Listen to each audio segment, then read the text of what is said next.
Too Much Information is a production of iHeart Radio.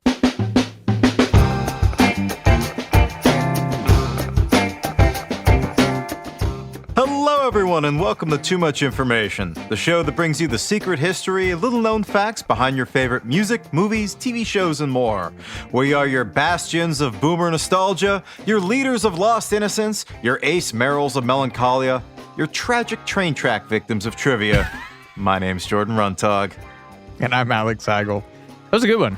Thank you. I worked hard on that one. And today, we are going to talk about a movie that dared to ask the question, hey, do you guys want to go see a dead body? I laugh to keep from crying because this movie levels me in so many ways. We are talking about Stand By Me, Rob Reiner's adaptation of Stephen King's short story, which explores an element as fleeting and unstable as uranium, straight male friendship. Stand By Me.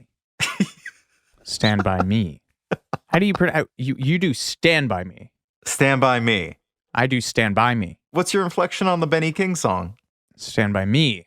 Because I think he sings Stand By Me. Like, I think the emphasis is on me. All I thought of was the Clash song, actually. Really? Say you stand by your man. Tell me something I didn't understand. Oh, Train in Vain, yeah. Yeah. Both better songs than this movie. Oh.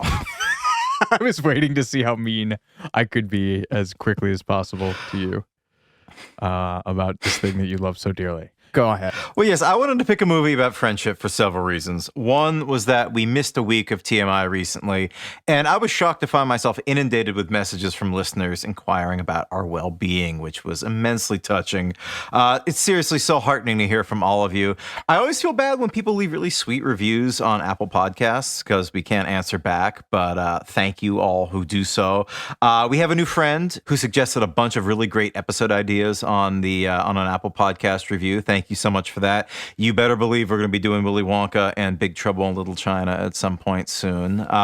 So I figured, what better way to thank you all for checking in than with this movie that is sort of a tribute to friendship. But I also wanted to do Stand By Me because it seems pretty adjacent to my beloved Wonder Years, which I've been talking about doing for the last 6 months, I think, and I've yet to assemble my lengthy How long's the notes. outline now? It's like 30-something pages. Yeah, no, I mean, I got to whittle it down. Don't worry. So while I'm working on that, I figured this was a nice stopgap because it's kind of vaguely similar to the Wonder Years. In fact, I think the sort of similarity to the Wonder Years is one of the things that put you off of watching Stand By Me, Heigl. I think it's got more edge than the Wonder Years. Well, it has a corpse. Yeah, I mean, fair. So it sounds like you'd never watched it until the other day. I want to know what you thought of it. I must have watched it as a kid. I just didn't have any particularly strong memories of it. I think I missed like the window of time in my life when I would have cared about this. I also I'm coming in as like a Stephen King fan, and it's kind of hard for me to not just want this to be it. Okay, where I'm like, I think he writes kids really well, and having read it in like the reread it in like the past 6 months, I'm like, really great characterization, really beautiful emotions and sentimentality. Where's the cool killer clown? Without that, it's just kids in the woods and Feldman mugging, and I hate that so much. No, I don't know. I don't know. Lo was my wife was talking about how much she was like, oh, I love this movie because I imagined it was like that I was like getting a secret look into the world of boys, and I was like, I don't know. Some of the pop culture for sure, like the like stuff that now scans is almost an all too obvious influence on like Quentin Tarantino dialogue, where they're just like debating pop culture stuff. Well, little boys communicate exclusively through movie and TV show quotes. Like that's... Yeah, I just don't remember, like, I don't know, dude. If I was at this age, like, I'm trying to remember the friends that I had when I was 12 and, shouts to whoever they were. Really? I don't recall. No, I think I remember some of them. Perhaps even fondly. I just don't remember like crying about my dad with these kids. Well, yeah, no. I mean, that's... I mean, well, you're lucky, I think I should say. Sure. Yeah. yeah. I've had a very well, except for all the death, but I had a mostly trauma-free childhood. But like, I didn't talk about I wasn't like 11 years old, like in the woods with my friends being like, yeah, like, do you guys think about dying? I started to only do that really in high school. I'm kind of surprised that it took you that long. Knowing you now, maybe you're just I was catching not. up. Yeah, no, I was a goofy kid. I was not particularly morbid, and then just life just grinds you down. Yeah, I don't know. I don't know why this didn't hit for me. Part of it's just my hatred of the 50s. Anytime you gotta put that fucking lollipop song in my head, I'm having a bad time. Like That the inclusion of that song. When you said I really hate the 50s, that was the moment that I just keyed in on. I knew you were going to cite that. Them doing the pop sound on the yeah. And I don't like Feldman. I really don't. And I don't think that's like the idea. He was a huge star. He was in everything around this time. He was in Lost Boys. He was in the one of the better Friday the 13th. I've seen Gremlins. Some people like Goonies. Gremlins, Goonies. People liked him. I was reading about his performance in this. People talked about like, oh yeah, like he went to a really dark place and like blah blah. That scene where he's like yelling at the guy in the junkyard, I'm like, I find that laughable. Like him trying to telegraph like darkness as like a bad kid. I'm like, get being serious. River Phoenix is like scarier to me in this movie. He had a rough life. I know, that's what I'm saying. It's truly a failure of his acting that he was like unable to transmit any of the awful things that actually happened to him into a compelling portrayal of of that trauma.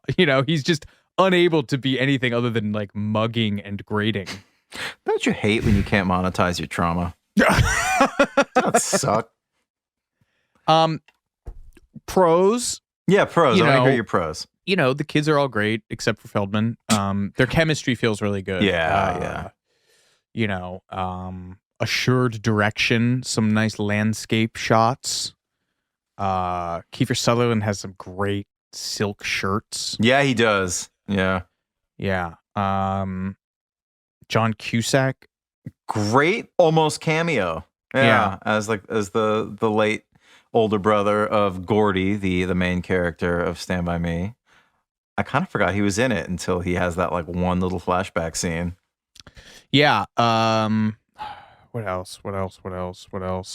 Who's the dad? Is that Ed O'Neill? No, that's not Ed O'Neill. What's that guy's name? How do you not know Marshall him? Bell. Yeah, you're right. Guy, he looks just like Ed O'Neill. That guy's a real dick. Yeah. He does great 50s dickhead dad. I think final thought. I think my problem with this was that having consumed a fair amount of Stephen King, I'm not like a super fan, but I've read a lot of it. I did not find this. I found all of these archetypes just reassembled from other Stephen King books, especially it. But like, oh, it's the kid who wants to be a writer. Oh, it's the kid with the bad dad. Oh, it's the fat kid. Oh, it's the bullies. And then like, it feels like a phoned in draft. And I understand that some of that is because the movie has been so canonized and so become so archetypal. But like, if you read a lot of Stephen King, you're like, especially it, like this really just feels like a rough draft of it. Well, I think it's the other way around. I think this is the biographical stuff that he put in all of his other stories without much fantasy added. Yeah. I mean, we'll talk about this later. That's what sucks. Put the clown back in. Does he have a weight problem or something? There's so much fat kid stuff in his books. That I don't know.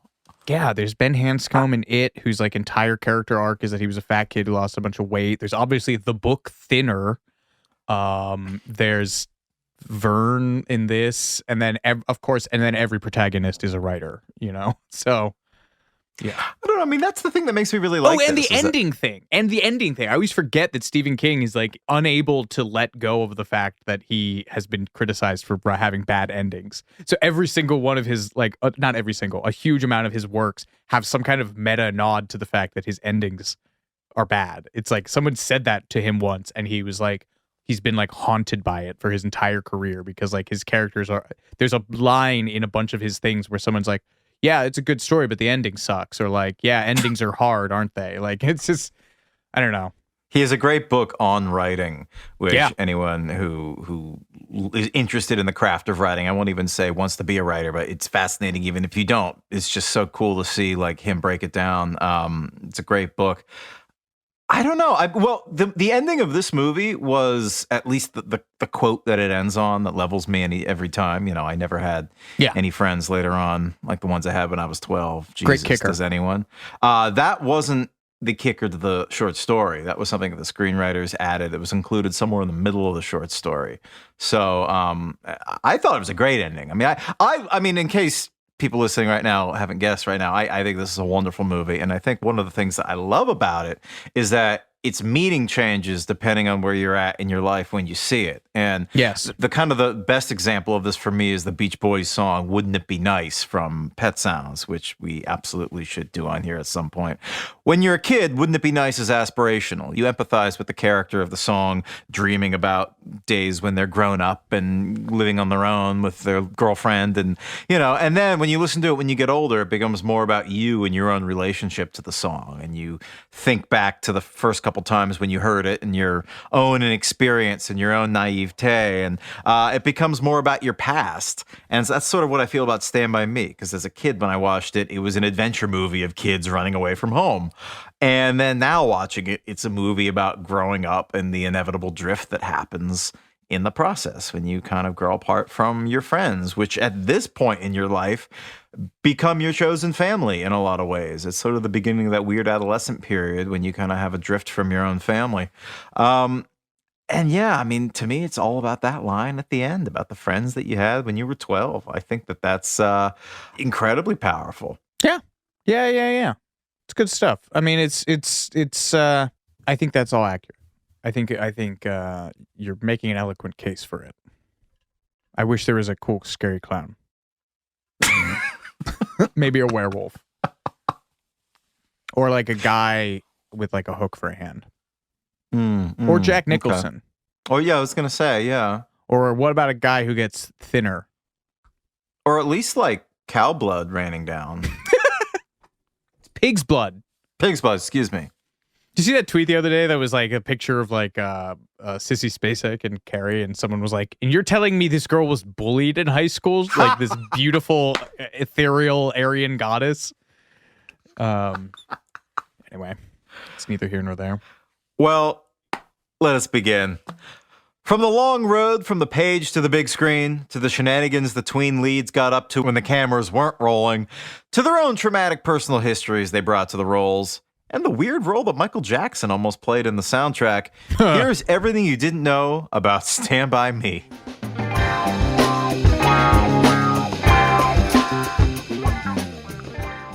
And maybe you could be the one who stands by me. And after all, you're my dead kid in the woods wall. No, that didn't go well. I should have prepared something better. Stand By Me is, of course, based on a short story by Stephen King called The Body, which is featured in his 1982 collection Different Seasons, which also featured Rita Hayworth and The Shawshank Redemption, which was adapted to The Shawshank Redemption in 1994, and also the story adapted into Apt Pupil by Bryan Singer in 1998. So a rich text. And in the short story The Body, about a bunch of tweens seeking out a dead body, there are numerous nods to Stephen King's previous works. In fact, the characters in The Body are familiar with Shawshank Prison. The character Teddy Duchamp, played by Corey Feldman, is mentioned in Stephen King's first book, Carrie, in which Carrie destroys a gas station that Teddy Duchamp once worked at. The dog Chomper is compared to Cujo, and the bully character in The Body, Ace Merrill, played by Kiefer Sutherland in the movie, later reappeared in the book Needful Things. And so while the film Stand By Me tugs at the heartstrings with its bittersweet tale of coming-of-age growing pains, Stephen King's short story is, as you would probably expect, a little bit darker. It heavily implied that the discovery of the dead body of Ray Brower, the young man who'd been struck by the train, haunted these kids for the rest of their lives.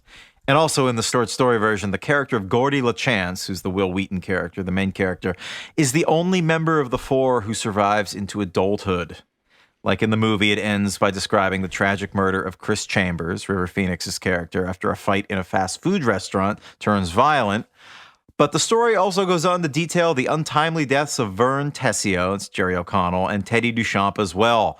Vern dies in a fire after a house party, I think, while the troubled Teddy Duchamp dies in a drunk driving accident that kills himself and the passengers in his car. Dark. And Stephen King, he was very uneasy about discussing the origin of this story with director Rob Reiner, but he only said that it was deeply autobiographical. And I mentioned Rob Reiner. The original director signed on to adapt Stephen King's short story was the British filmmaker Adrian Lyne, who's best known for sort of erotically charged movies, I should say, with like Flashdance, Fatal Attraction, Indecent Proposal, and the Lolita remake with Jeremy Irons. So that's kind of a weird choice for this coming-of-age movie about a bunch of boys looking for a dead body. Don't want to get into his head. Lyne apparently had worked himself into a frenzy during the production of 9.5 Weeks with Mickey Rourke and Kim Basinger, and he promised himself a 6-month break once that wrapped in 1984. And that was bad news for the producers of Stand By Me, who wanted to move a little quicker and didn't want to delay the start of the movie. So they moved on to Rob Reiner, whose storied career we've already discussed on our Princess Bride episode recently. He's the son of comedy royalty Carl Reiner, and by this point, he'd already worked as a writer on the groundbreaking Smothers Brothers Comedy Hour show, acted for 8 seasons as Michael Meathead Stivic on the equally groundbreaking CBS sitcom All in the Family, and directed the equally groundbreaking music mockumentary This Is Spinal Tap in 1984, as well as a movie with John Cusack called The Sure Thing, which, as far as I know, was not groundbreaking. Rob Reiner, I've actually never seen that, have you? No. Okay, moving on. Rob Reiner had shown serious interest in adapting this short story because it mirrored his own childhood in many ways. Like the characters in the film, he was 12 when the book was set in 1959. Actually, the book was set in 1960, but he changed it to 59, guess to get that 50s nostalgia cachet in. But more to the point, Rob Reiner had a difficult relationship with his father. And as you'll recall, Gordy LaChance, the main character, always felt that his dad didn't love him as much as he loved his elder brother, the family golden child who died in a car accident several months before the story took place. And Gordy's alienation from his own family provides the motivation for his character to prove himself and find the body of this boy and become a town hero. You know, that's kind of the through line of the movie. They want to be heroes. And then at the end of the movie, when they finally find him and they decide to leave him in peace in the woods, and Vern's like, "Don't you want to be heroes?" And Gordy says, "Not like this." So that's kind of that stokes his whole desire for this quest to find a dead body. It's really hard. This movie pulls off an interesting trick about romanticizing the quest for a dead body, I will say. It sounds almost like quaint and sweet until it's not. Yeah. But anyway, Rob Reiner really related to this whole sort of wanting to prove himself to his father because his dad, Carl Reiner, was a legend, and he really struggled to step out from his shadow. Carl Reiner is responsible for the Dick Van Dyke Show, one of the most popular and long-running sitcoms. And he had this incredible partnership with Mel Brooks, and he directed Steve Martin in The Jerk and All of Me and The Man with Two Brains. He really has an incredible career, and for everything that Rob was able to do, you know, a lot of people still saw him as Carl Reiner's son. So, daddy issues becomes an ever-deepening part of TMI's lore. So Stephen King's The Body was adapted by screenwriters Bruce A. Evans and Reynold Gideon. That's an incredible name. Their only previous script had been the sci-fi romance Starman. That seems like something you'd be into. Yeah, it's John Carpenter. Is it really? You might like Starman, actually. It's a weird little movie. It's Jeff Bridges plays the titular Starman. It's an odd duck in his filmography, but you might like it, actually. Yeah. Yeah. All right, you watch this for me. I'll watch Starman for you. But their script adaptation of The Body closely resembled Stephen King's short story, which presented all 4 of the central boys as, you know, sort of equally important. But when Rob Reiner came on board, he made some changes, and some of these were relatively minor. We talked about him moving the movie back a year from 1960 to 1959, and he also shifted the setting from Stephen King's beloved fictional town of Castle Rock, Maine, to Oregon. The funniest thing about that to me is that Rob Reiner then took the name Castle Rock for his production company. I forget if the town in the movie is still Castle Rock and it just is set in Oregon rather than Maine, or Yeah, it's just Castle Rock feels very Maine to me, though. mm, Yeah. mm. But Rob also softened the material so that it wasn't quite so brutal, which is why the characters of Teddy and Vern don't die at the end as they do in the story. But Reiner's most important change to the script was making the character of Gordy the focal point.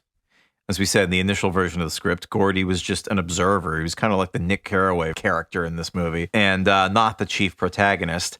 And this left the script with a real problem. Rob said that they had great characters, but the movie just lacked a focus. It needed a central character to drive the plot forward. And Rob Reiner, he spent days aimlessly driving around LA, which is also Lionel Richie's preferred method of writing songs, to figure out how to make the script work. And he said, I agreed to direct it without really knowing what it was going to be about. In the book, it was about 4 boys. But after about 5 days of driving around, I realized it was really Gordy's story. In the book, Gordy was kind of a dispassionate observer. But once I made Gordy the central focus of the piece, then it made sense to me. This movie was all about a kid who didn't feel good about himself and whose father didn't love him. So the film became about an insecure kid looking for something, and Reiner further explains he's driven to go see this body because he never cried at his brother's funeral, and his father always paid more attention to his older brother who died. Oh, I was just gonna say, it just seems like a weird thing to transmute into like your goals, you know? Going to find a dead body? But just like, you know, you didn't cry at your brother's funeral. So no, I guess that makes sense. I don't know. The other major change Rob Reiner made to the original script was the film's title. The movie was originally called The Body, after Stephen King's short story, but this was not well loved among the producers of the film.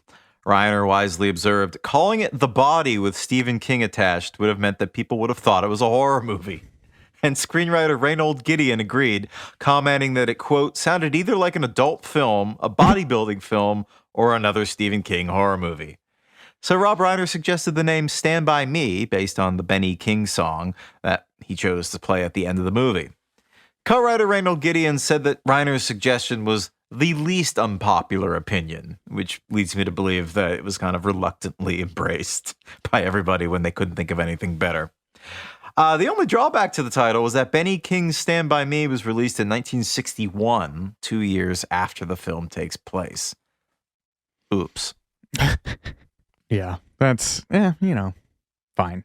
That's fine. You want a better name? Are we spitballing a better name? Yeah, I was spitballing. I was trying to spitball. I don't have anything. I mean, You Guys Want to See a Dead Body is a good name. That's a really good name for a movie. Especially this was like the era of like, don't tell mom the babysitter's dead, stop or my mom will shoot. You had these long run-on titles. They should have gone with You Guys Want to See a Dead Body. Is this the origin of that phrase? Like, hey, you guys want to see a dead body? Like, is that? I think it has to be. Because I feel like I hear that in like Family Guy or Robot Chicken or stuff. It's like, Family Guy loved this. They did that when they did their King episode. This was one of the ones that they parodied. Oh, really? Yeah. Simpsons there was a Simpsons bit on this where they find the corpse in the reservoir. God. Yeah, I was watching this again. I was like really shocked by how much of stuff is just like taken for granted that kind of comes from this movie, Yeah.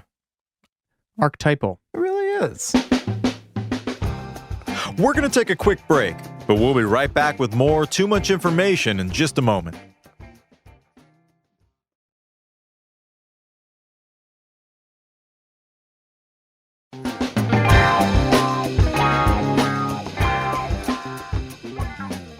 Well, even with a big up-and-coming director like Rob Reiner attached, Stand By Me was a hard sell to studios.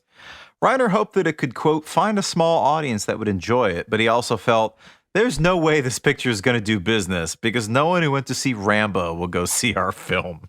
True. Stand By Me's co-writer and producer Bruce Evans explained in an interview with Variety, every studio in town had turned us down. The consensus was that no one was interested in a story about 4 12-year-old boys on a railroad track. He further observed that studio executives didn't know how to market the film because the central theme of Stand By Me is very dark and there's no romantic subplot. Evans and the rest of the production argued that this was actually the movie's selling point because it was a coming-of-age drama that didn't fall back on cliches like first kisses. As Evans explained, it was about kids becoming aware of their own mortality, and there really wasn't a movie like that. Eventually, Embassy Pictures agreed to finance the film. And as Evans put it, Embassy was the last station before the desert. After that, there was nothing. And Embassy was co-owned by TV producer Norman Lear, who had produced All in the Family, in which Rob Reiner had starred all throughout the 70s. So I imagine that was helpful. But then Norman Lear sold Embassy just after the deal for Stand By Me was signed in 1985. And the new owners of Embassy Pictures, Coca-Cola, which is weird, saw very little potential for this movie about kids seeking out a dead body. So they pulled the plug something like 2 to 3 days before shooting was set to begin. Rob Reiner explained that the entire cast and crew are already on location in Oregon with purpose-built sets all ready to go when they were told that the financing had run dry, which I think is the same thing that happened to John Hughes doing Home Alone. I thought that happened. Or Chris Columbus, rather. Did that happen? I can't remember where that happened in the production process, but yeah. God, that's I think they were just suck ass. I know. Reiner said, it was nerve-wracking because we had all these people up here and we got nothing. We had no financing. But Norman Lear, presumably flush with Coke bucks from selling his studio to the Sugar Water people, he believed in the film, or at least he felt he owed his former star, Rob Reiner, and he put in around, as he described it, $8 million and change of his own money to finance Stand By Me, later telling the New York Times, I liked the script, I liked Rob, I liked the boys. That's nuts that he's still alive. He just turned 100. Norman Lear? Yeah. Yeah, Mel Brooks is 97 today. Today, yeah. Yeah. Which brings us to the boys, who were not back in town because they never left. My favorite thing about this movie, the kids' chemistry. We have Will Wheaton as Gordy. We have a young pre-Kangaroo Jack, Jerry O'Connell as Vern. We've got the doomed young Indiana Jones star. We got to do Indiana Jones. Why haven't we fast-tracked that? We got River Phoenix in there as Chris Chambers, and we have Feldman.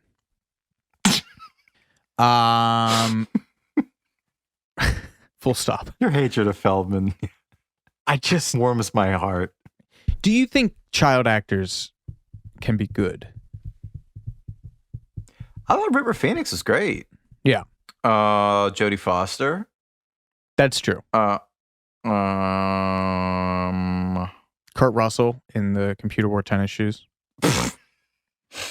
Anyway, Reiner had nearly 300 auditions looking for these leads, and he wanted to find kids whose actual real-life personalities mirrored the characters that they were playing. You've got Chris, the natural leader, Teddy, the glasses-wearing rageaholic, obsessed with Normandy, Vern, who is the annoying one, and Gordy, the cat. The cat. We were going for the same joke. Oh, man. Reiner considered casting Sean Astin, who had previously worked with Corey Feldman on The Goonies, and Ethan Hawke, who had worked with River Phoenix in 1985's Explorers, and also Stephen Dorff, who would make his film debut in 1987's The Gate. But, man, can you imagine if Sean Astin had done all of this stuff he did in the 80s and also Stand By Me? He would have just crushed that. The whole decade would have been the decade of Astin instead of the decade of Feldman. What else did he do after Goonies? I mean, aside from all the Lord of the Rings Rudy? stuff. Oh, yeah. Actually, Rudy might have been 90s. No, yeah, it was 93. Ultimately, Reiner went with the future reviled character of Wesley Crusher on Star Trek The Next Generation, Will Wheaton. Is he reviled? Oh, yeah. David Long, please get in touch. I think it's sort of like the like normie. It's like the galaxy brain take, like the pea brain take is to be like, Will Wheaton is annoying in Star Trek The Next Generation, and then it gets progressively into like reassessing him. But I believe at the time that character was pretty disliked. He was Cousin Oliver. Yeah, well, I think people were just like, why is there a kid in Star Trek? And he's like precocious, and so that's an easy reason to hate. Wheaton had previously played Susan Sarandon's son in The Buddy System and starred in The Last Starfighter, another deeply reviled movie. He described himself in this era to Movie Phone by saying, "I was awkward and nerdy and shy and uncomfortable in my own skin and really, really sensitive." There was I found a similar quote. Corey Feldman. Will was from LA and he was very conservative, a geek, if you will. Yeah. There's a strange connection in one of the numerous pop culture references that dot Stand By Me. Gordy LaChance mentions the old Western TV show Wagon Train. Will Wheaton's actual grandfather was the prop master on the show back in the 50s. And that nod in the script is allegedly a reference to him. I love how you say Wheaton as Stewie does. Yeah, it's a Family Cool Guy bit. Whip. I was waiting to see Yeah. how many times Okay. I could do it before you ID'd it. Oh, you're very precise in your speech, so I thought maybe that was just how you speak. In the film, Wheaton's character, Gordy LaChance, gotta say the whole thing every time, just like A Tribe Called Quest. In the film, Wheaton's character, Gordy LaChance, is the narrator, but the actual voice used was an adult's because the story is being told from his grown-up perspective in the framing device of a writer, like so many other Stephen King books. The original voice actor was the unfortunately named David Dukes. Yeah. One S away Yeah, I from know. a hate monger. But Reiner didn't feel like his voice was right, so he replaced him with Michael McKean, a.k.a. the immortal Nigel St. Hubbins from Spinal Tap, which did not go well. Too much mugging, do you think? Hearing his voice, like, devoid from anything I know about Michael McKean, I could see it working. Yeah. But yeah, maybe he just, like, couldn't play it completely straight. I don't know. Yeah. Well, Reiner went to his old high school buddy Richard Dreyfuss, who at that point had just won the Oscar for The Goodbye Girl. And those two had known each other since they were 15 years old, which is adorable and very appropriate for the movie. One of the biggest stretches in the casting process was actually Jerry O'Connell, apparently. Vern is the weak one.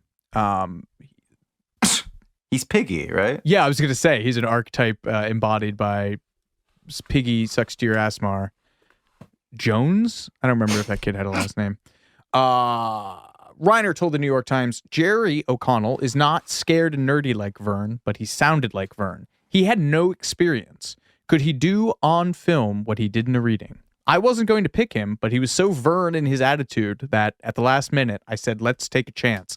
Jerry O'Connell had been in a commercial before this. That was the extent of his acting experience. And he was excited to swear, as any young child would be. The rest of the cast, as you wrote, helpfully chipped in ways to make Vern seem like a loser. The scene where he can't remember the secret knock to the clubhouse was ad-libbed by the rest of the kids, as on the day it was shot to That's great. stick it to him. And Jerry O'Connell, though, had one hell of a Gets the glow last up. laugh. Yeah, man, he got hot and he married Rebecca Romaine. Jerry O'Connell later said, her high school best friend said to me, you know, Stand By Me is Rebecca's favorite movie of all time. She had posters of it all over her room growing up. She never told me that. That's akin to, what was Jason Momoa was like watching Cosby Show as a kid and was like, I'm going to marry Lisa Bonet. And then he did. It's good to have goals.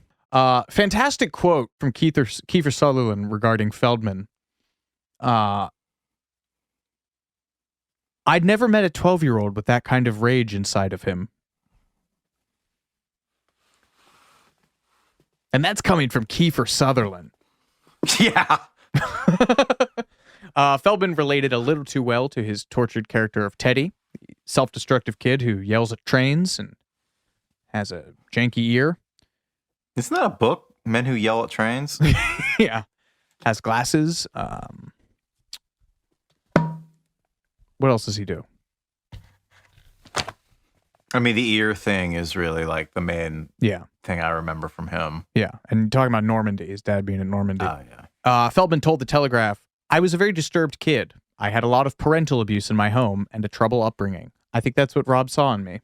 It's funny because there's another interview in here where Feldman was like, I basically did this movie because my parents made me do it. Like it was like when he was being heavily stage managed. For the sake of honesty and to be really brash, what drew me to Stand By Me was that my parents were my managers and I did what they told me to do. Anyway, let's get into the Dickensian horrors of a young Corey Feldman's life. He was the second of 5 children, born to a record producer father who co-wrote My Boyfriend's Back and I Want Candy, and co-produced the garage rock standard Hang On Sloopy by the McCoys. Isn't that nuts? Yeah, he it's co-wrote crazy. My Boyfriend's Back and I Want Candy. Feldman comes by his musical skill honestly. And his mother was a Playboy playmate. And they basically forced him into acting when he was 3 years old.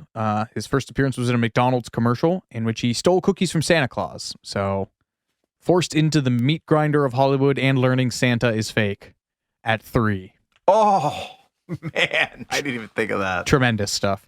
Feldman would appear in over 100 television commercials and 50 TV shows, including was Bad News Bears a TV show? I think it was like a 1-season kind of deal after the movie was a success. I'm going to look that up. Feldman would appear in over 100 television commercials and 50 TV series, including the short-lived Bad News Bears series, Mork and Mindy, 8 is Enough, One Day at a Time, Madam's Place, and Cheers. He was in the films Time After Time and Disney's The Fox and the Hound, making the jump to the big screen in other films like Friday the 13th, The Final Chapter, and Gremlins and Goonies, both of which have the fingerprints of one Steven Spielberg all over them. Spielberg turned Feldman vegetarian one day when he casually commented that he was eating a lunch that, quote, was once walking. I was watching some behind the scenes stuff from Temple of Doom the other day, and man, Spielberg could be a real dick. Just his stuff with like surprising. Just no, not like James Cameron levels, but just like with Kate Capshaw and that, and she's like deathly afraid of bugs, and he's like, get in the box with the bugs, and then he married her. Reiner had, quote, mixed and matched a dozen boys, phrasing, in his final auditions for the movie, but he said Feldman was the only one who was a keeper all the way through. When he walked in the doors and I looked in his eyes, I saw pain and anger, and he was the only kid that could play that kind of pain and anger. I mean, the character's father took his head and put it to the stove and almost burned his ear off. These kids are having to live with that kind of abuse, and while we only touch on that, it's clear this isn't just some fun romp through the forest to go on an adventure. Feldman, who was just 13, agreed, later saying, I was playing a character that was similar in some ways. I was bullied, I was suicidal, but unlike Teddy, I was filled with fear and was embarrassed about those kinds of things. His father was a soldier, so he thought he was a soldier too.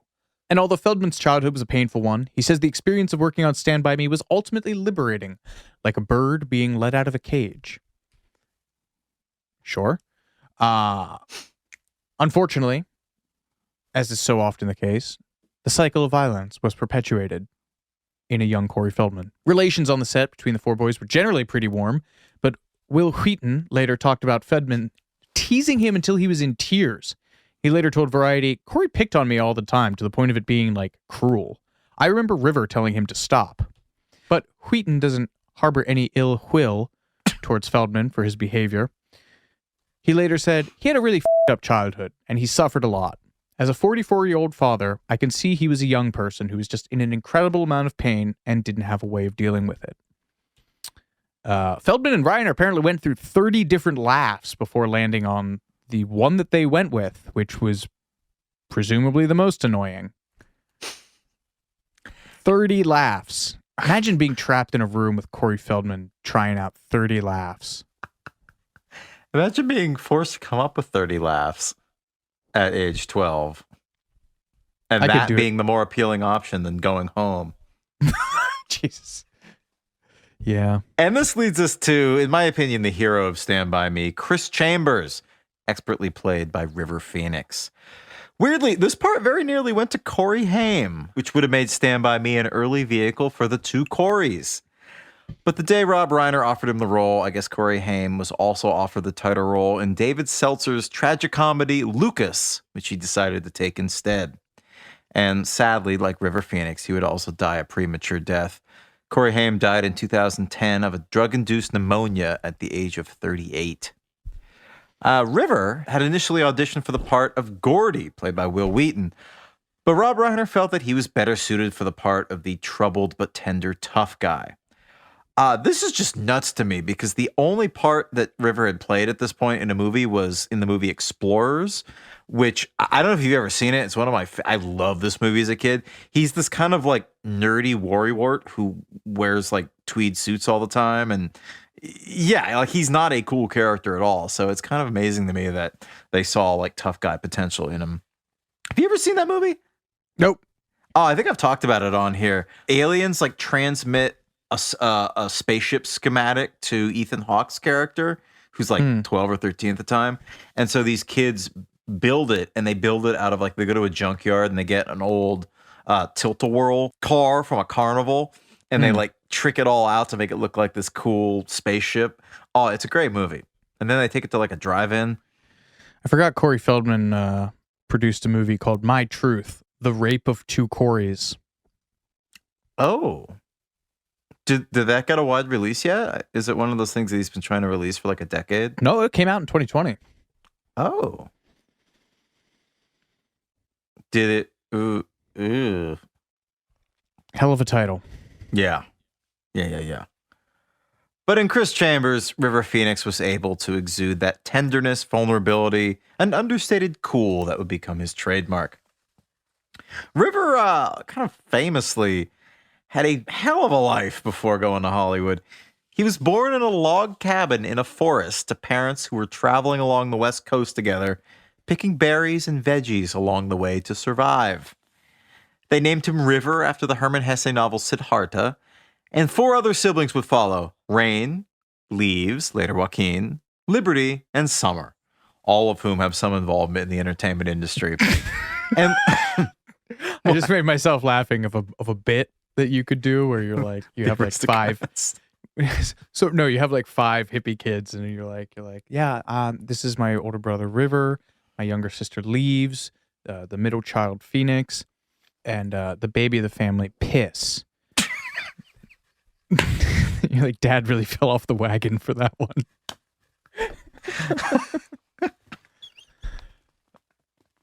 Oh man, I forgot that Corey Feldman accused Charlie Sheen of raping Corey Haim. I forgot that too. In like the 80s era? Yeah, on the set of Lucas. Actually. Oh, Jesus. Yeah, and then Sheen sued the National Enquirer when they printed it. Apparently, Corey Haim's family and Corey Feldman are not on good terms. Oh. His mom like sent him like cease and desist letters and was like, you need to keep my son's name out of your mouth. Whoa. Were they close before he died? I don't know if they had patched things up or whatever.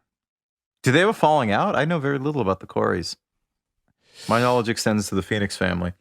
Yeah, I mean, they were obviously close back in the day. I'm not really sure what happened.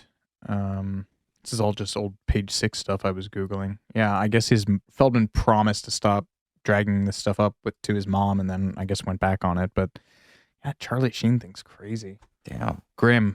Almost like Hollywood has a dark side, you know?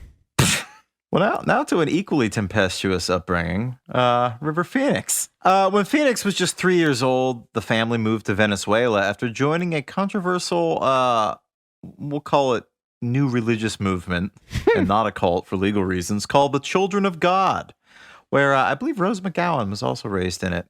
It's been described, I can say like that, as an authoritarian cult in media, following accusations from former members that it encourages both pedophilia and incest. And I think you've actually talked about it on this show. They use a method of evangelism called flirty fishing that use sex to, quote, show God's love and mercy and win converts.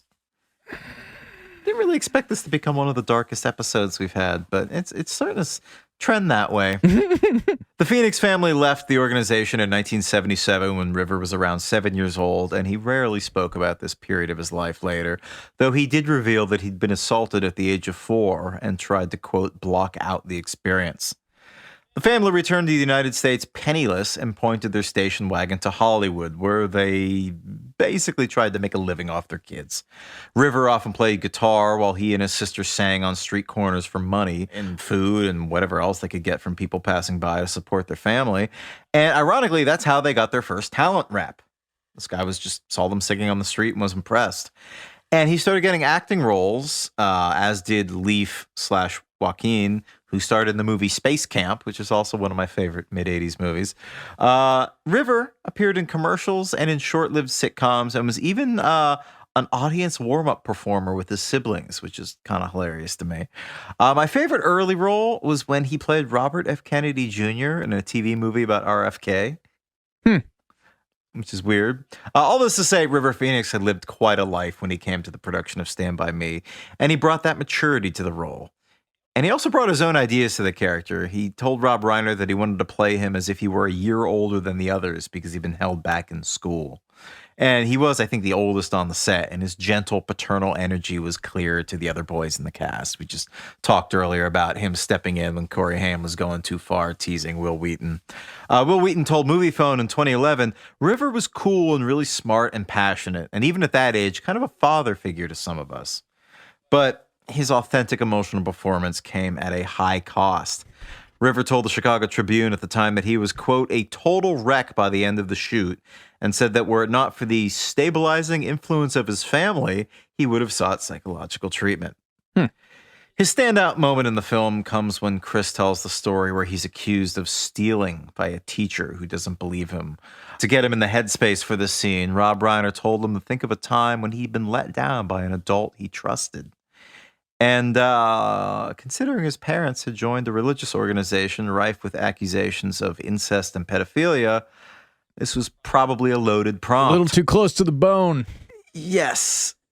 After capturing this scene, River reportedly could not stop crying to such an extent that Rob had to go over and give him a hug until he calmed down.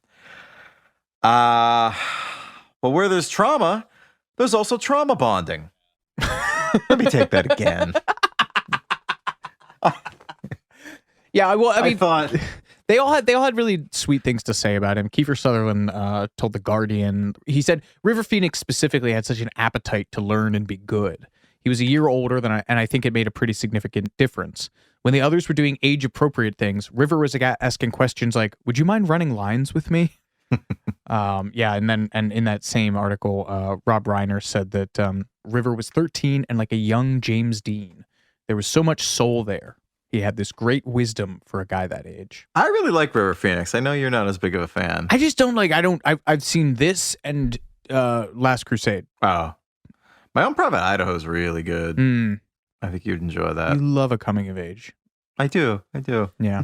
But yeah, the cast, obviously the chemistry, you can't fake that. And Rob Reiner went to great lengths to ensure that his young stars developed real friendship between them. Soon after casting was finalized in June 1985, they met up in a hotel suite in Oregon where the film was shot for a week of what were basically drama nerd games based on Viola Sporland's improvisations for the theater. Rob Reiner would later explain, theater games develop trust among people, and her book is the Bible. And funnily enough, he formed an improvisational theater group with Richard Dreyfuss when they were 19. So again, it all goes back to those early adolescent memories. For a week, they did stuff like pretend that another boy was a mirror and mime his gestures, continue a story that another had started, be led around a hotel lobby blindfolded, and remember what everyone in the circle had chosen to pack in a trunk. And it wasn't until the second week that they even cracked the script. I love that. It's important to remember that these boys were young. River was 14, Corey Feldman was 13, Will Wheaton was 12, and Jerry O'Connell, who again just had one commercial to his CV, was 11 while filming began. And they all remember Rob Reiner as being unusually gifted at connecting with them. Jerry O'Connell later said, Rob was so great with kids. He was like the fifth boy in Stand By Me. For the first 2 weeks, we didn't say a line. We didn't rehearse. He locked us in a room and we just played games and hung out and we became friends. And on the set, Reiner had a habit of standing behind the camera and reading lines, which is kind of surprising to me because that's something that directors aren't supposed to do. But he said I would stand behind the camera and act nearly every scene out for them so they could hear what the part should sound like. That's part of the benefit of being an actor myself. I didn't want the kids acting. I had some trouble with Corey, no surprise, who would say, "You're not letting me act, Rob." And I would say, "This has to be real." Filming began on July 17th, 1985, and as we said earlier, the movie was shot in and around the Oregon towns and cities of Eugene, Veneta, Franklin, Cottage Grove, and Brownsville. And in fact, the only part of the movie shot in California was the scene where the boys outrun the train on the bridge, which we'll talk about later. Brownsville was heavily featured as the fictional Castle Rock due to its 50s aesthetic, And the town remains immensely proud of its role in the movie. At the Brownsville Visitors Center today, there's a map that displays all of the movie's locations in 5 different languages.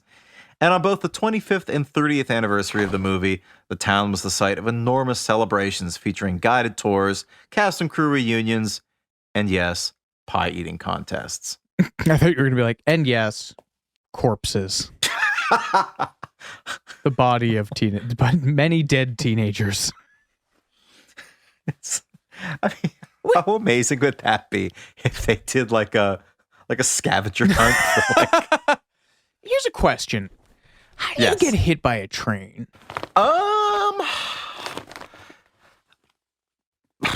Jerry Seinfeld voice. Last time I checked, you know where it's gonna be.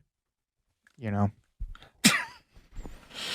I forget. Did I talk about that? You've seen the movie more recently than me. Did they talk about what happened? They just say it knocked him out of his kids. Right, out of his kids, yeah. I don't know. I mean, I the only thing I can think of, unless his car stalled on it, which it sounds like wasn't the case, was that it was intentional on his part. Yeah, which I think changes the tone of a lot of things. Mm-hmm. But that doesn't seem right. Yeah, I don't know. That's a good question. I mean, is it weird that my first thought was that he put like pennies on the train track and was something and was like trying to retrieve them? I don't know. Look, maybe it was a dare. Did you grow up by train tracks? Yeah. Yeah. Same. Spent a lot of time on them. I didn't. And therein lies the difference. I was going to say.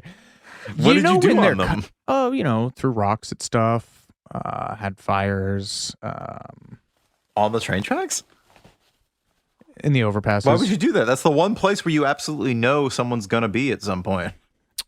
Yeah, for sure. Well, I was stupid. Yeah, but you know when they're coming is the thing. You know? I never, in all the years I've seen this movie, I never really thought of that. That's a great question. Yeah. Lines are open. It seems like a bet in the same way that Teddy like tries to play a game of chicken with the train. Like that's kind of my only guess. Although I will say, you know what? I was going to save this for when we were talking about the scene on the bridge, but go on. My dad had a similar incident with a train in it was some stupid frat thing when he was in college in like 1970. The fraternity brothers, when they were pledging, would like blindfold you and drop you off somewhere in town, and you had and you were blindfolded, so you had no idea where you were, and you had to find your way back to the frat house. But sure, all the brothers would be driving around the streets all night. If they found you, they'd put you in the car again, blindfold you, drive you somewhere else, and you start from scratch. And you had to find your way back to the frat house by morning. And my dad and whoever he was with, I don't know whose idea it was, probably my dad's, was if we cut across the train tracks on the bridge, they can't drive across that. It's a nice shortcut back to school. Let's do that. And it was the same deal as in Stand By Me. They were midway across, and all of a sudden the train came, and yeah. Interesting. But they made it, and here I am. So maybe there was some kind of weird... Yeah, like a sex thing. Teenage stupidity is the only guess I have. Sure. Yeah, that tracks. As you meditate on that, we'll be right back with more Too Much Information after these messages.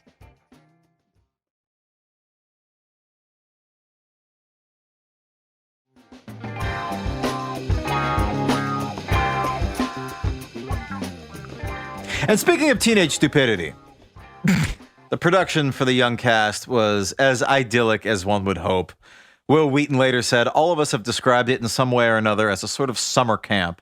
And I think it's really true. It's one of those experiences that, just as it changed the characters in the movie, changed all of us a little bit too.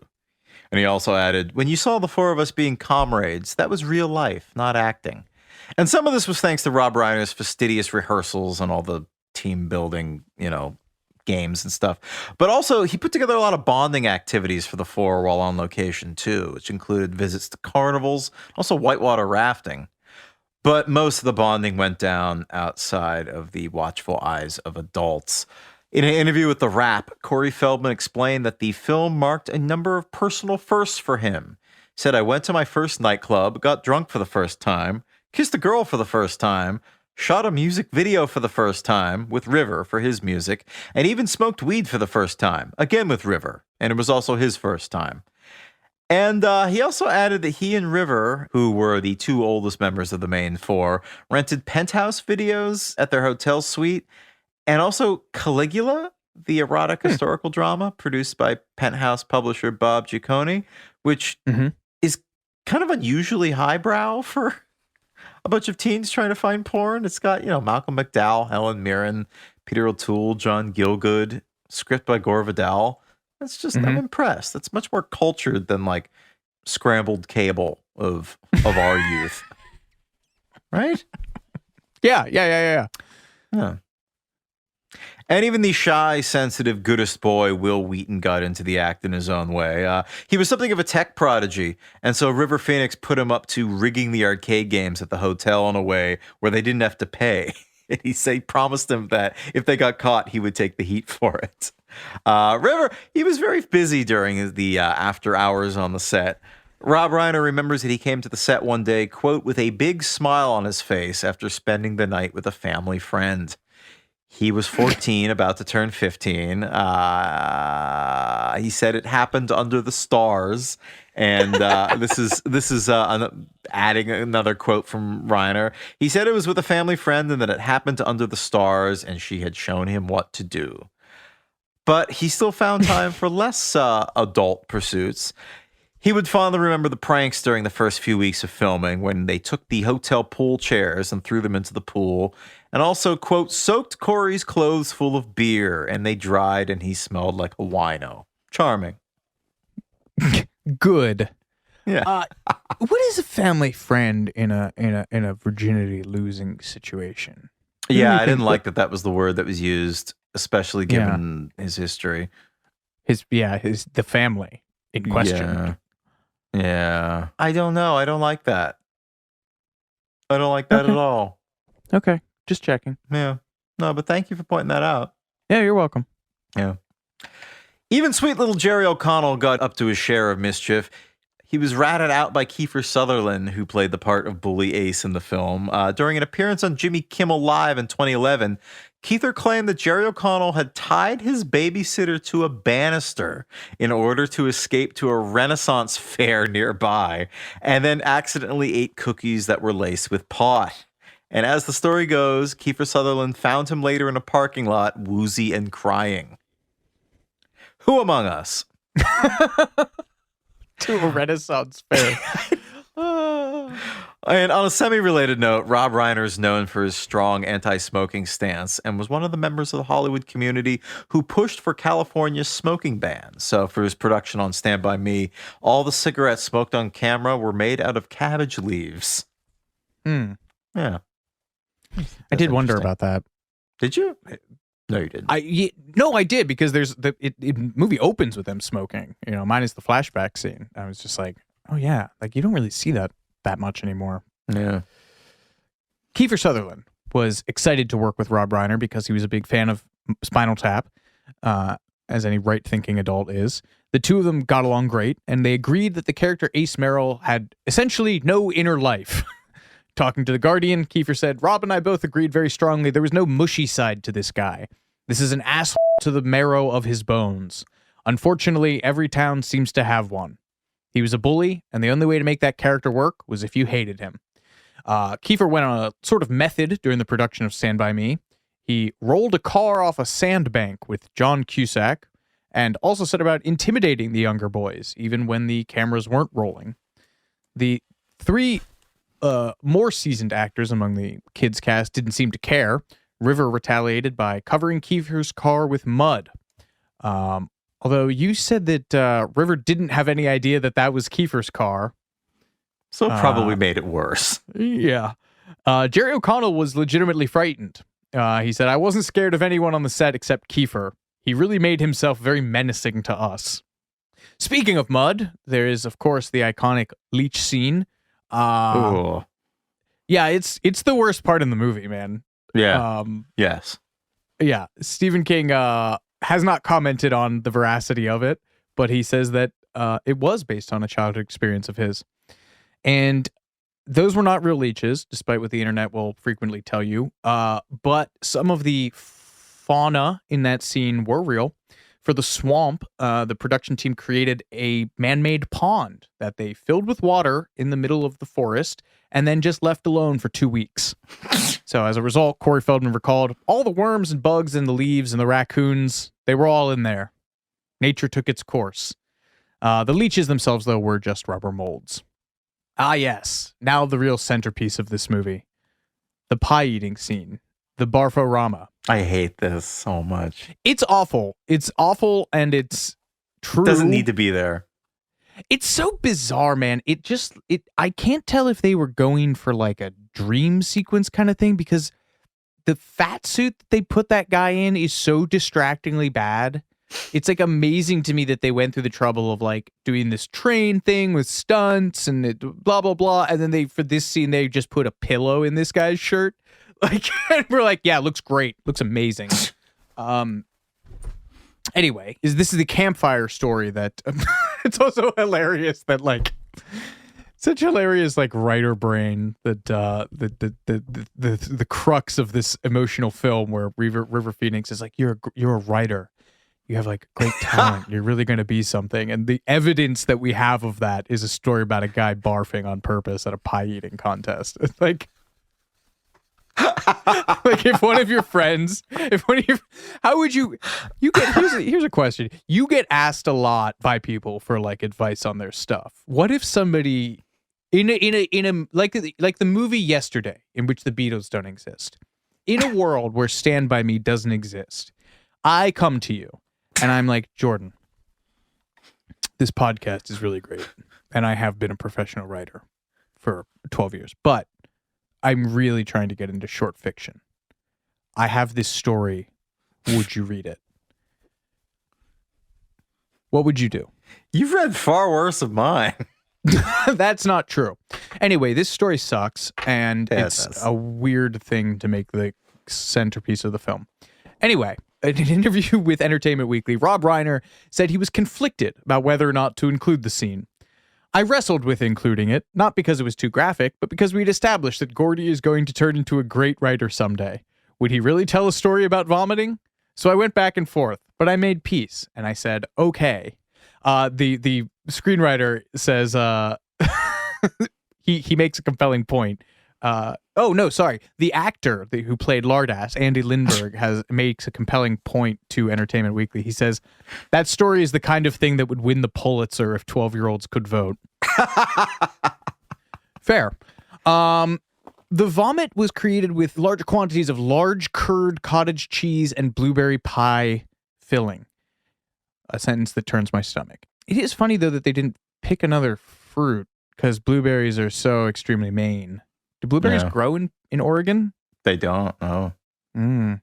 Well, to achieve the requisite projectile vomit effect, the crew employed, quote, 4 or 5 guys to press down on a giant plunger on top of a cylinder, which pushed all 5 gallons of pie filling up a vacuum hose. That's horrifying.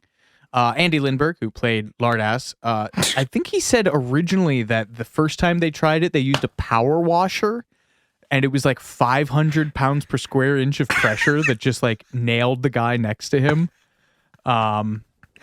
Jesus. Lindbergh later claimed that a friend of his who worked in a California movie theater told him that during nearly every showing of Stand By Me, someone would throw up during that scene. He said, that, of course, for me is a point of pride. I've made people throw up all over the world. And that's very interesting to me because in another Corey Feldman movie, The Goonies, the character of Chunk tells the story of vomiting in a theater and setting off a similar chain reaction. Speaking of train reactions, pause for applause. The other centerpiece of the film is the train scene. The boys attempt to save time by crossing a railroad bridge, only to discover midway across that a train was in fact coming, sending all 4 scrambling for their lives. I would have been so pissed at Jerry O'Connell, man. They probably could have made it if he hadn't crawled and then just froze up. Like a hedgehog. God, I hate hedgehogs. As one might expect, Rob Reiner went to great lengths to ensure that the child actors were safe. This wasn't a John Landis production. Some of the long shots were completed. Just Google that later. Some of the long shots were completed with the help of female stunt doubles with short cropped hair, while others were achieved with the help of camera tricks, like what they call image compression, not the like digital file compression, but use a 600 millimeter lens that compresses the distance that it's being filmed at. Is it like a zoom trick? I talk about this like I know what I'm talking about.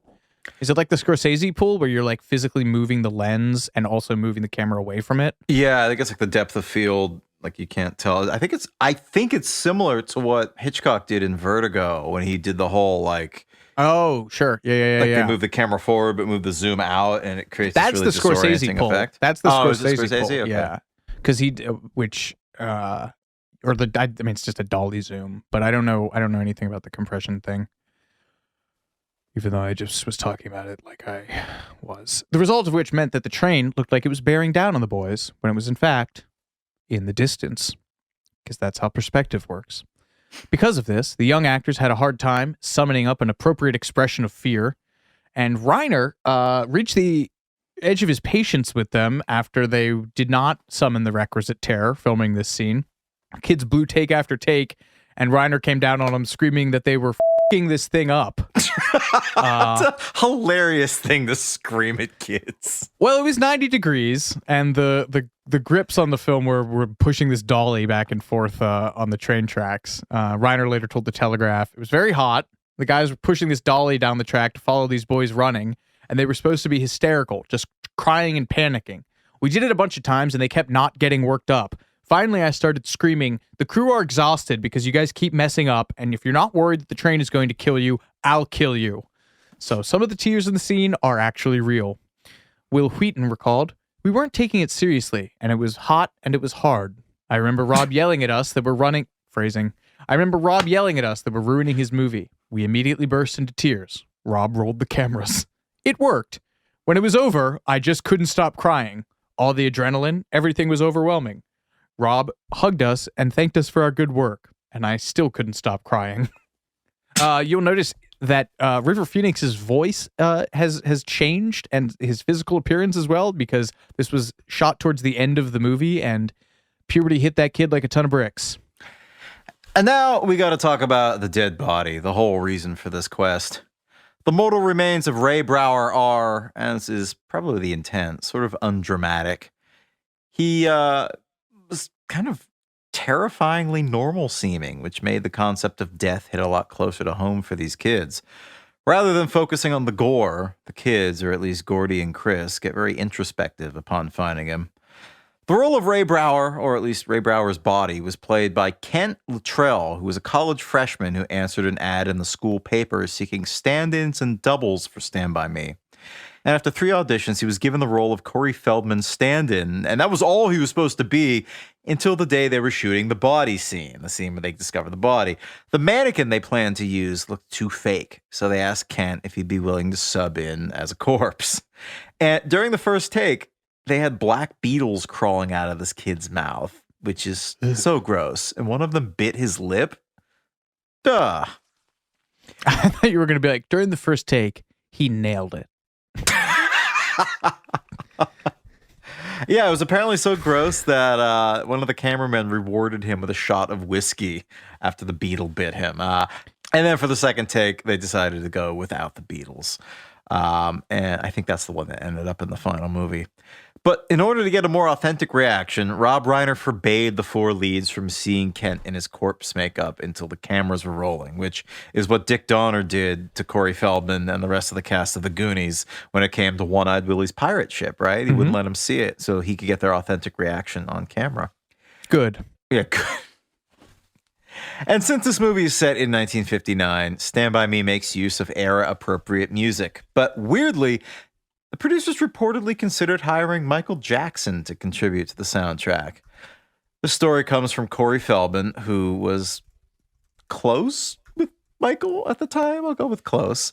He says he heard from Michael soon after the film's rough cut was first screened. Feldman recalled, Michael sent me a message saying, "Hey, I just saw your movie. Great work." They were asking if they could use one of his songs in the film, or maybe he was going to write an original song for it. But it was around that time they decided to go with an all 50s soundtrack instead.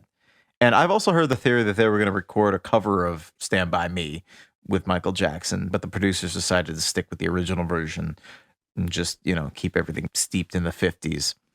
On a related musical, I hate the score that they use, the cue that they use, because it's all 50s, and then you just hear like gauzy 80s synths, like gently kind of quoting the Stand By Me, melody and stuff.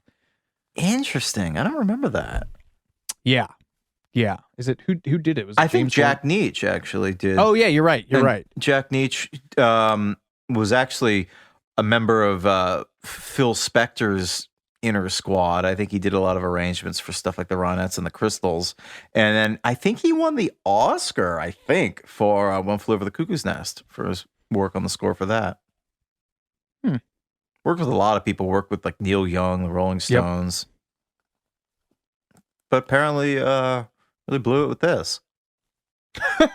I know. It's funny because like the 50s stuff is really evocative, but then you'll just hear like synthesizers doing like the bass line or like some of the. I just thought it was because I think I remembered that Stand By Me doesn't actually appear in the movie until the end credits, but they're quoting it in some of the cues.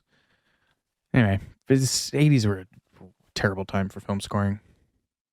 On a related musical note, the Western TV show theme that the boys repeatedly sing, "Have gun will travel," I think it's actually called The Ballad of Paladin, was used without permission, and Johnny Western, the guy who actually sings the song, managed to sue the producers for not asking his permission. Hope he got a payday off it. I'm sure he did. Well, even after the whole embassy kerfuffle when production of this movie started, when Rob Reiner's old TV executive buddy Norman Lear had to pony up millions of dollars to get this thing made, the process to find someone to distribute the final version of Stand By Me was not easy. It was, after all, an R-rated movie centered on children. Tough sell. Reportedly, every studio passed on the completed movie, and the only friend it had in Hollywood was Mike Ovitz, the head of CAA, Creative Artists Agency, which is like, one of the most powerful agencies in Hollywood. He made it his mission to find a studio to release it, and ultimately he found a taker in Columbia, whose new president warmed to the movie after he watched it at his home one night when he was sick, and his kids were crazy about it. Screenwriter and producer Bruce Evans said, "What happened was Columbia's production head, a guy named Guy..." No, I'm not gonna. What happened was Columbia's production head wasn't feeling good, so he had the movie shown at his house.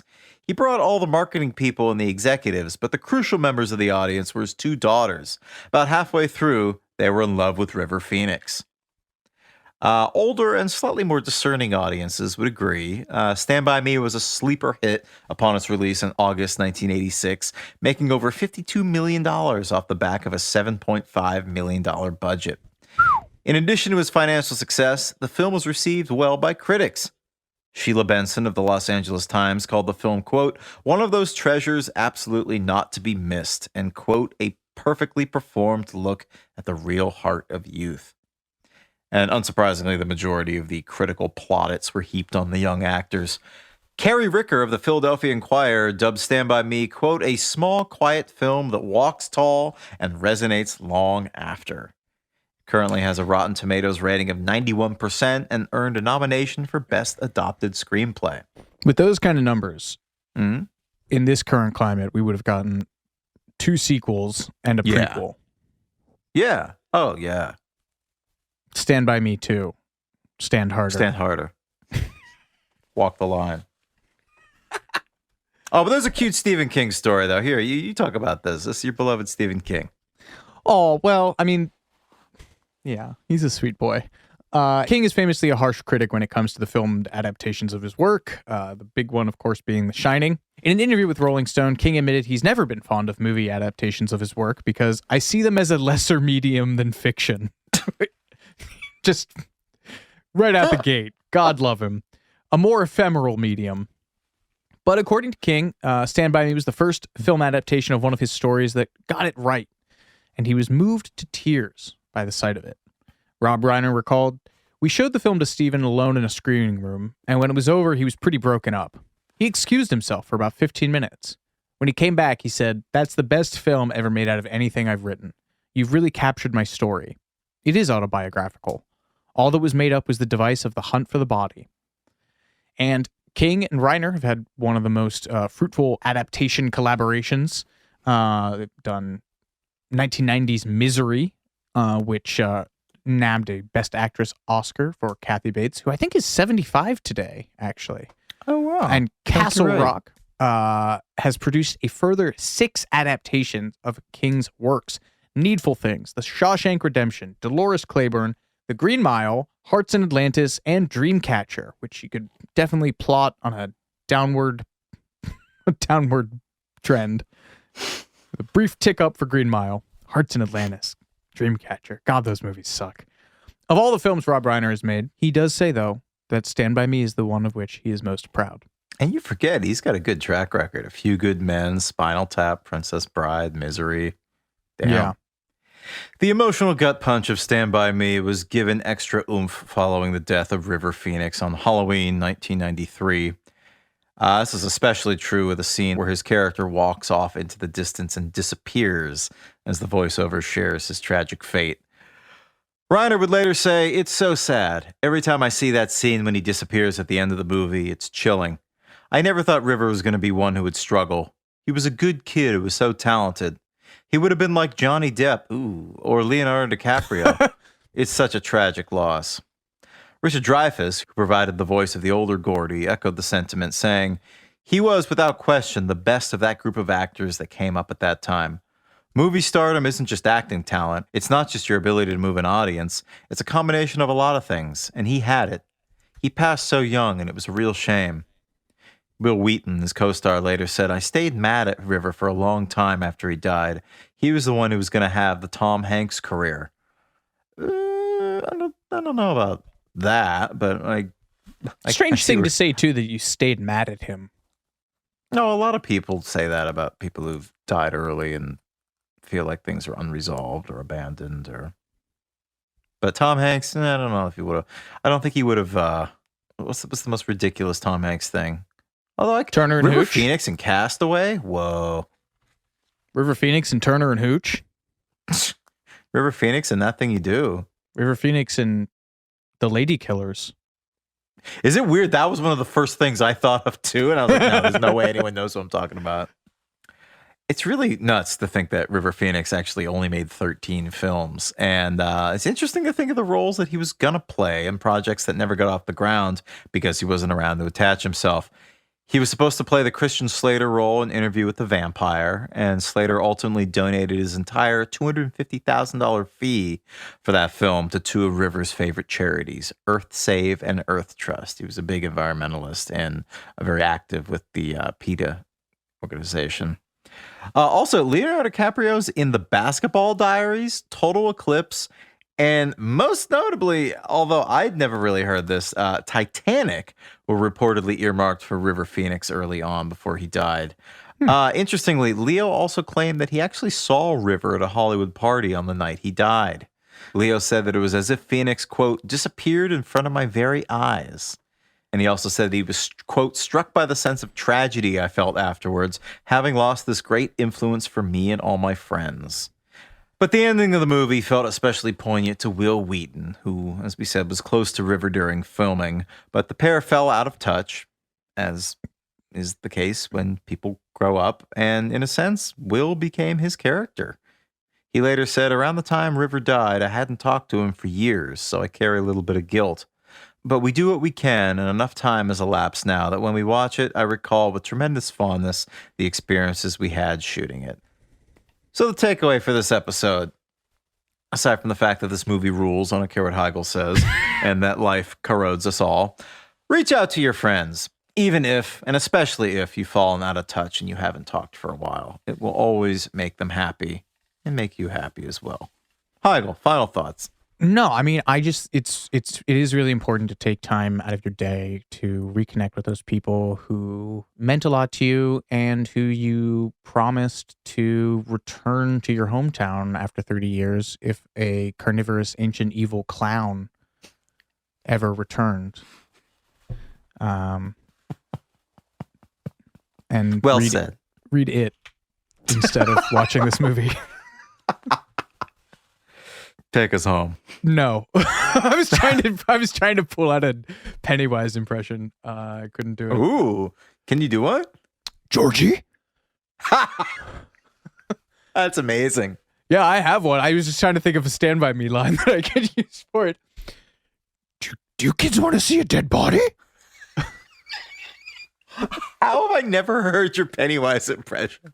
Sucks to your ass, Mar. Sucks to your ass, Mar. Just really it hits every time. The gift that keeps on giving. That's what they should have called this movie. Folks, thank you for listening. This has been Too Much Information. I'm Alex Heigl. And I'm Jordan Runtagh. We'll catch you next time.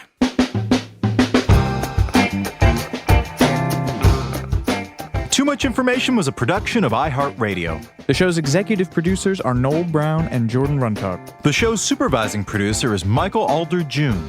The show was researched, written, and hosted by Jordan Runtagh and Alex Heigl. With original music by Seth Applebaum and the Ghost Funk Orchestra. If you like what you heard, please subscribe and leave us a review. For more podcasts on iHeart Radio, visit the iHeart Radio app, Apple Podcasts, or wherever you listen to your favorite shows.